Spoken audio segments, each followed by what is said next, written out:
If you notice these signs, you are remembering your true eternal self. There comes a moment in life when the illusions that have held us captive begin to crack. It may not happen in a grand, dramatic revelation, but in small, almost imperceptible moments, like when you gaze at the stars and feel an ancient longing, or when you catch yourself in the mirror and, for a split second, feel like a stranger staring back. Some call it an awakening, some call it remembering. But what is it that we are remembering? And why does it feel so familiar yet so distant? We have been conditioned to believe we are merely these bodies, these names, these identities assigned to us by society and circumstance. But what if we are something far greater, something eternal? What if the feeling of being lost, of seeking purpose, of yearning for something beyond this mundane existence is not a sign of despair, but a whisper from the deepest part of ourselves calling us back home? Have you ever felt that subtle pull, as if something beyond this reality is trying to get your attention? Click subscribe to this channel to get more profound spiritual lesson. The first signs of remembering your true eternal self often come as a sense of detachment from the material world. You may find yourself questioning things you once accepted without hesitation. The endless pursuit of success, the societal expectations of who you should be, and even the emotions that once controlled you begin to lose their grip. It's not that you stop caring, it's that you start seeing through the illusion. You start realizing that most of what people chase in life is fleeting, and while others are running after validation, money, or power, you find yourself craving something deeper, something real. This detachment can be unsettling at first. You may feel isolated, misunderstood, or even question your own sanity. But what if the discomfort is a sign that you are shedding an identity that was never truly yours? What if the fear of letting go is only fear because the ego knows it cannot exist in the presence of truth? Have you ever wondered why the most profound moments in life are the ones where you feel completely present, where time seems to disappear, and all that remains is an unshakable knowing? Another sign that you are remembering your true self is a deep, unexplainable love for existence itself. Not just for people or things, but for the very essence of life. You begin to see beauty in the smallest moments, the way the wind moves through the trees, the way the sun touches your skin, the way silence feels alive. This love is not romantic nor conditional. It is a recognition. You are not loving something outside of you, you are recognizing yourself in everything. And in that recognition, there is no separation. However, with this awakening comes a paradox. The more you remember, the more you realize how much has been forgotten. You start to sense that there are truths hidden beneath layers of conditioning, that the reality you have been taught is only a fraction of what actually exists. Dreams become more vivid, synchronicities more frequent, and intuition more powerful. You begin to feel guided, as if an unseen force is orchestrating events in your life to lead you somewhere. Have you ever had a moment where everything aligned so perfectly that it felt like the universe itself was speaking to you? But here's where many people struggle: doubt. The mind, conditioned by years of programming, resists change.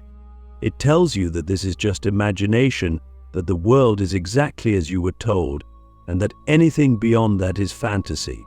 And yet, deep inside, you know the truth. You can feel it.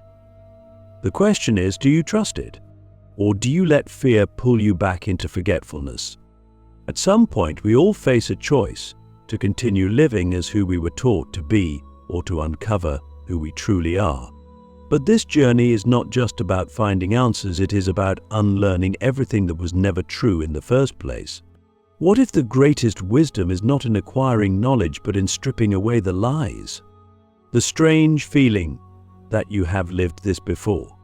There are moments in life when time seems to fold in on itself, when an experience feels eerily familiar, even though you know you've never lived it before, at least not in this lifetime. It might be the way a stranger's eyes, seem to recognize you before a single word is spoken. The way a place feels like home, despite you never having stepped foot there. Or the way a conversation unfolds with an uncanny sense of inevitability, as if it has already happened. Some call it déjà vu, some call it past life remembrance, and others dismiss it as coincidence. But what if it is something far deeper? What if these glimpses are not accidents but echoes of a reality beyond linear time? We have been taught to see life as a straight line from birth to death, from past to future. But what if time is not what we think it is? What if existence is not a single journey but an infinite unfolding, where every moment is connected, where every experience is merely a fragment of a much greater whole? What if the sense of familiarity you feel is not a trick of the brain but a whisper from eternity, reminding you that you have been here before, that you have walked this path, that you are not experiencing life for the first time but remembering it? This feeling, this strange knowing, often intensifies as you begin to remember your true self. The deeper you go, the more you start to notice patterns in your life, as if the same lessons keep returning in different forms, as if certain people are destined to cross your path again and again. Have you ever met someone and felt an instant, unexplainable connection, as if your souls had known each other long before this meeting? What if these encounters are not random, but part of a much greater design? Sometimes this remembrance comes through dreams, visions of places you've never been but feel inexplicably familiar.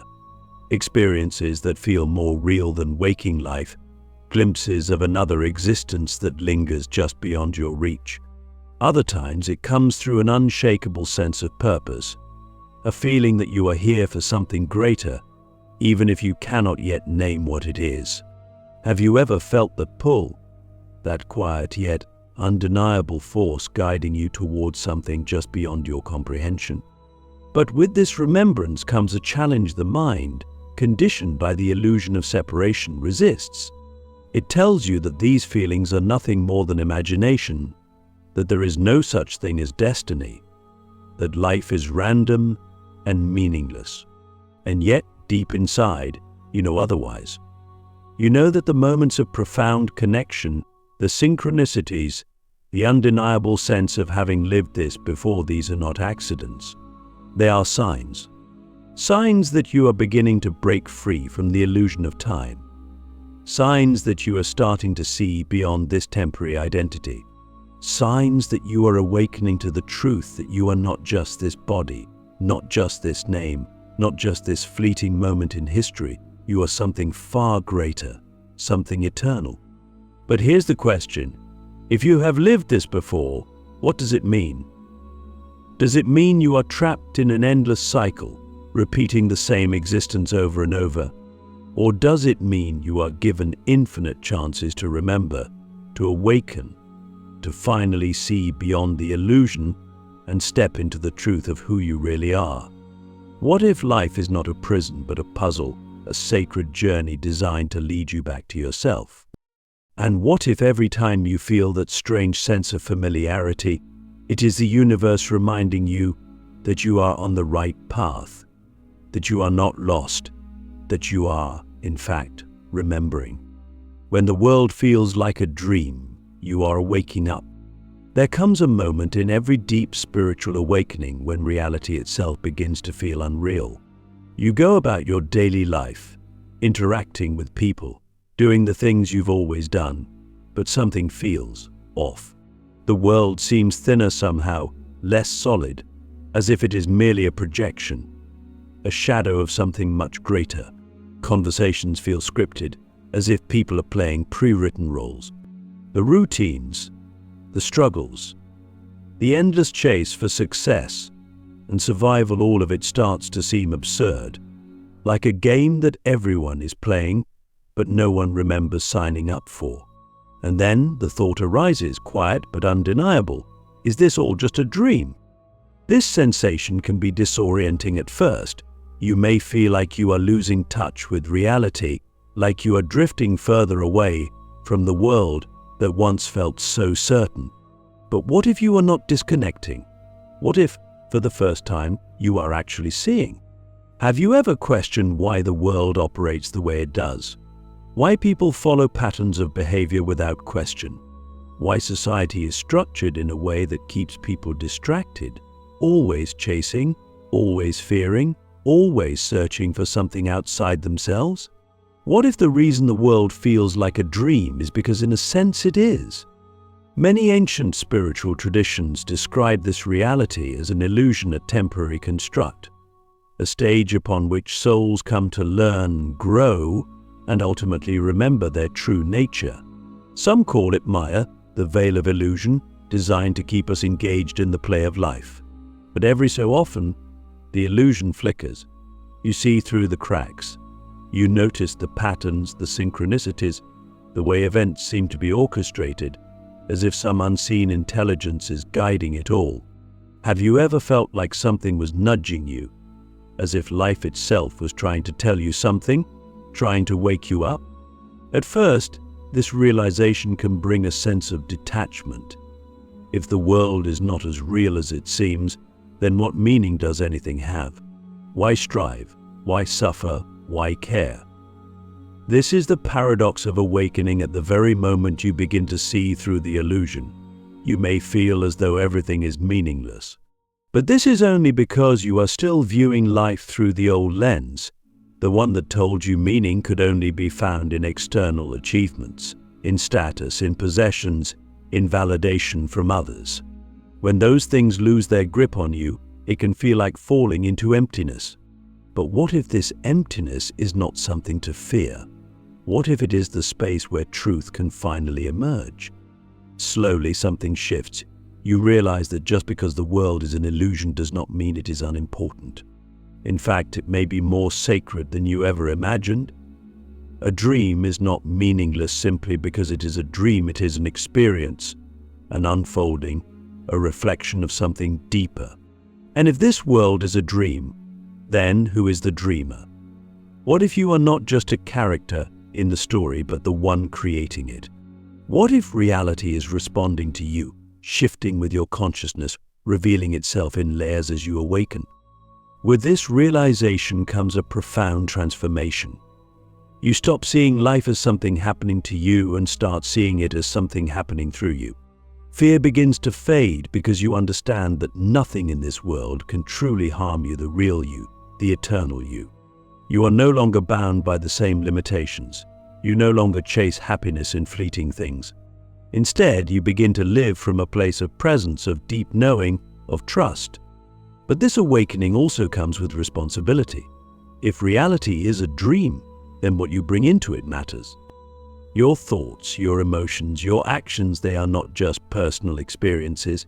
They are the very fabric of the world you are creating. Have you ever noticed how your state of mind shapes your reality? How when you are in fear, the world seems hostile. But when you are in love, everything flows effortlessly. What if this is not coincidence, but the true nature of existence? This is the turning point. You stop being a passive observer of life and start becoming a conscious creator.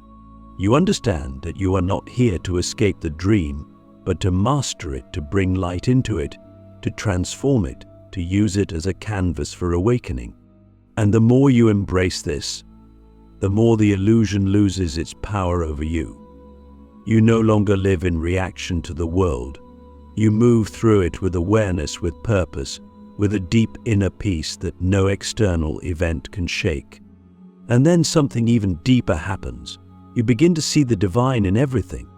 The trees, the sky, the people around you, even those who are still asleep, still caught in the illusion. You see them all as part of the same great unfolding.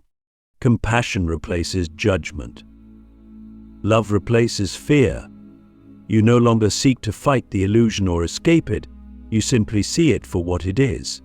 And in that seeing, you are free. But here's the final question. If this world is a dream, then what lies beyond it? If awakening is simply remembering, then what are you remembering? Who were you before this dream began? And if you fully wake up, will you still be here? The final realization you were never just a person, you are the universe remembering itself. There comes a point in the journey of awakening where the final illusion begins to dissolve the illusion of self. Up until now, everything has been leading to this moment. The feeling of detachment from the material world, the strange sense of having lived this before, the realization that reality itself feels like a dream, all of it has been preparing you for the ultimate truth, the one that cannot be spoken, only known. And that truth is this: you were never just a person. You were never this body, this name, this fleeting identity. You are something far beyond all of it. You are the universe itself, remembering what it has always been.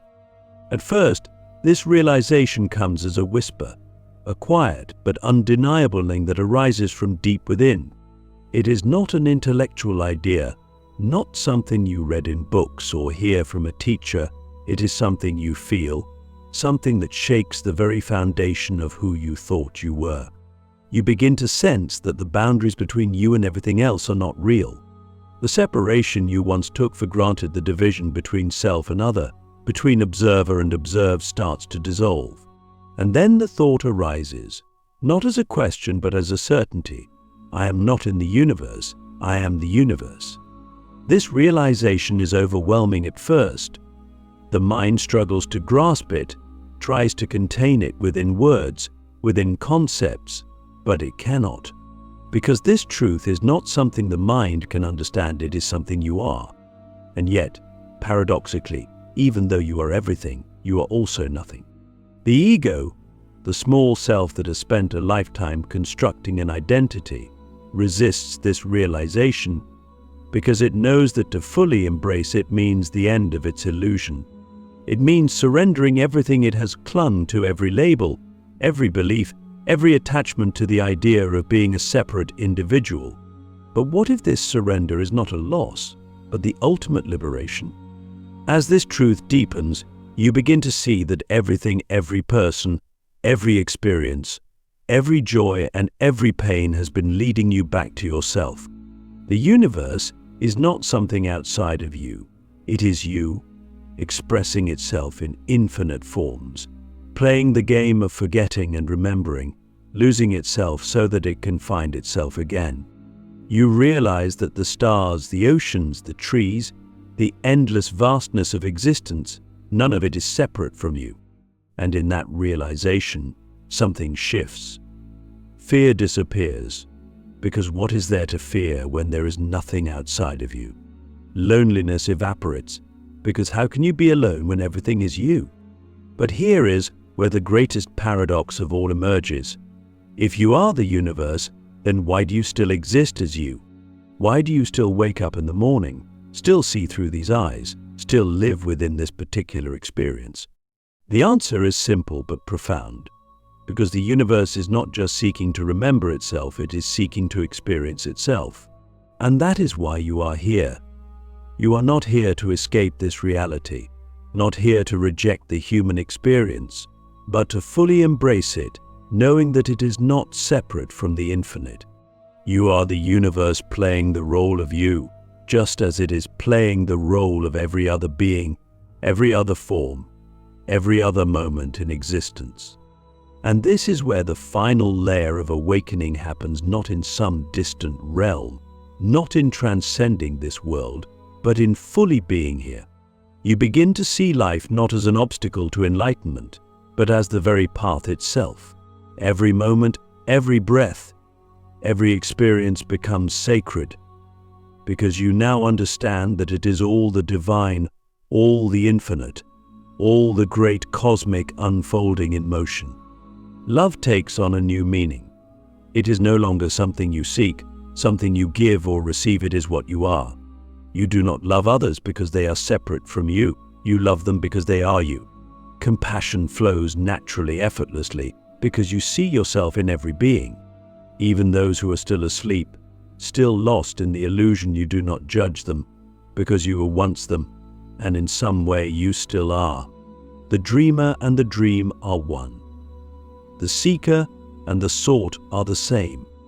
And then, in the deepest silence, in the space beyond thought, beyond identity, beyond even the concept of awakening.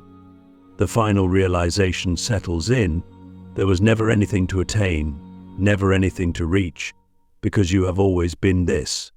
There was never a journey, never a destination, only the eternal now, the infinite presence that you have always been and will always be. So what now? What does one do after realizing they are the universe? The answer is as simple as it is profound. You live, not as a seeker, not as someone trying to escape this world, but as one who knows the truth and yet embraces every moment of the dream.